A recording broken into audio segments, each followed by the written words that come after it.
Hello again, Justin Tucker here. In this video tutorial we're going to continue reviewing blocks, how blocks work, what you can do with blocks, and understand a little bit further the importance that blocks has in building your website.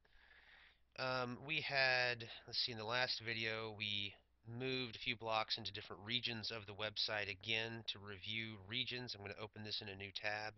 Regions are the different areas on your template that you can place stuff or blocks. And blocks will either be something you put in there yourself, like a picture, text.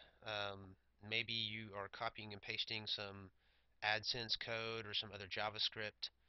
Otherwise, they're going to be system generated, meaning if you activate another module or install another feature to your website, having a block available to use oftentimes is a result of that. When that happens, you'll notice that it'll add it to this disabled area down here.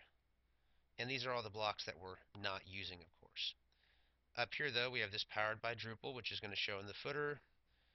We have this recent content in this area, user menu, who's online. And so again, we have first, middle, and last. You'll notice we have first, middle, and last. And if we go to the front of the website, let me just open a new tab here. If we scroll all the way down, there's those three blocks, 1, 2, and 3. In the last video, we reviewed how you can just go directly in to edit any block by choosing the gear. You'll notice in this block here that it's actually a menu, okay? User menu.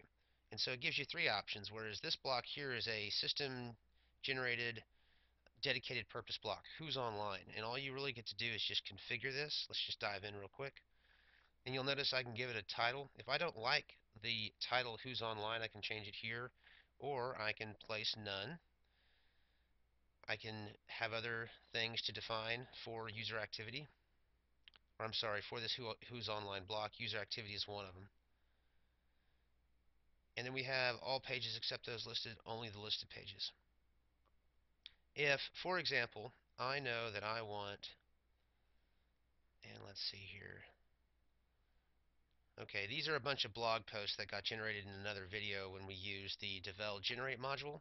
And I'm just going to click this one, okay, and it's node 148. See that? If I copy this and go back to my block and say all pages except those listed, I have a couple options here. I can paste that there, and basically it will show on every page except that one. Or I can say show only on this page. So we'll go ahead and do this to illustrate. And you can do this as many times as you want. Again, in the other video, we understood that front is the first page of your site, however you have that configured. I'm sure node 144 exists, so we'll say that. And I'm going to save this.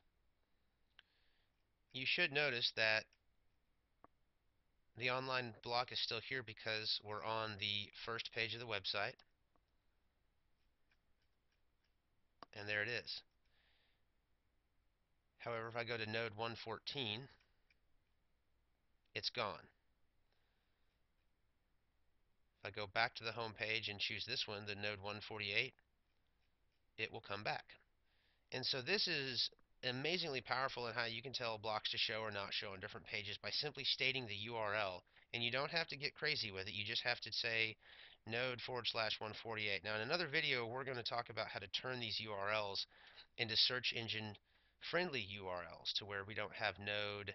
We have a much more descriptive word. We don't have / and a number. We have / and perhaps the title of the page that we're looking at.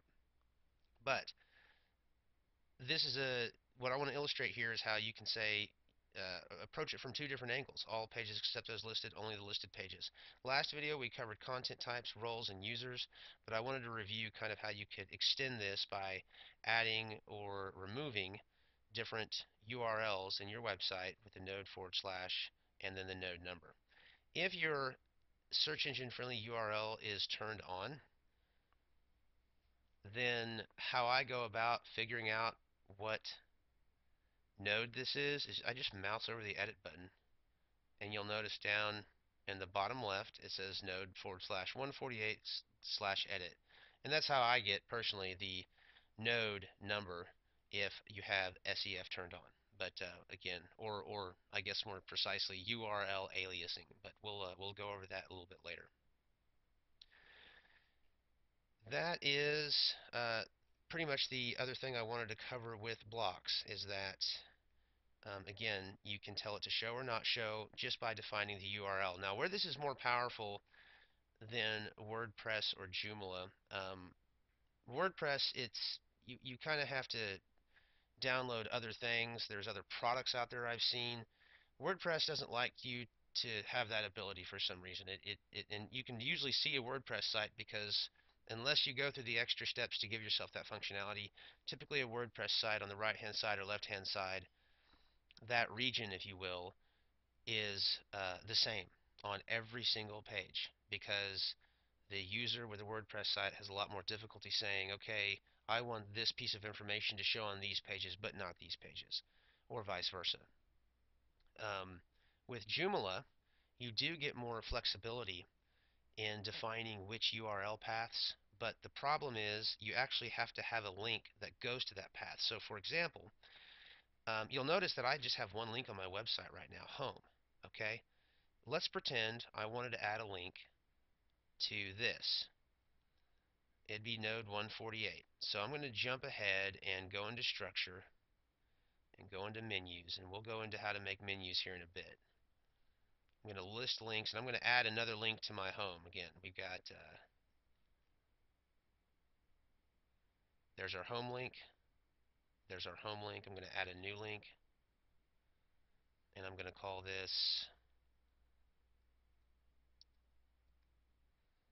however you spell that Latin word, and I'm just going to paste node /148. That's all I need to do. Just like with the block, if I know I want this path to go to my first page, I can just use this syntax here, and it will take me to whatever the first page of the site is. But in this case, I want to make a link that goes directly to this. And I don't need a description. That all looks good, and I'll hit save. And voila, there we have, and I'm going to move this around. So now we have home in this Latin article here. So let's go to the other window I've got open, and you'll see that this link appears. With Joomla, at least with 1.5, you weren't able to tell a block to show, or in Joomla language, you couldn't tell a module to show or not show unless you had this done right here. Unless you had a menu item to it, because when you're in the block settings, we can go to structure, block, and I'm going to choose who's online. I think that's the one we were messing with.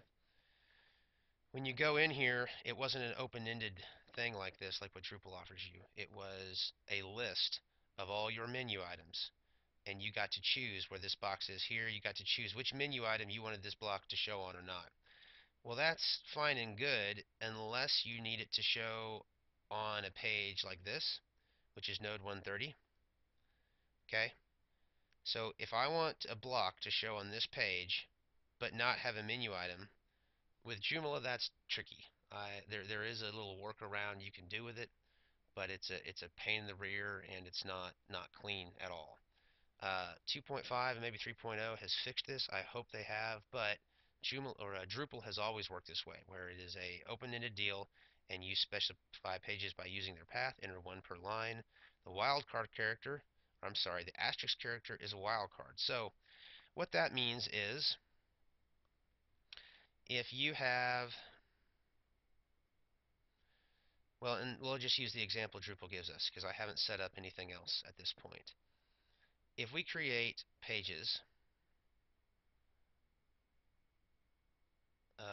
well, I don't have my blog turned on. Okay, well, I'm going to save that for the next video then on further configuring blocks and some of the tricks you can use to tell blocks to show or not show on certain pages. And probably in that video I'll also go over URL aliasing because there's some fun tricks that I like to do with that, and I'll share those with you. So as always, thank you for watching. Hope this was helpful for you. If you have any questions, please ask. If you like these videos and want me to make more, just subscribe to my channel, and I always welcome comments. Thanks again. I'll see you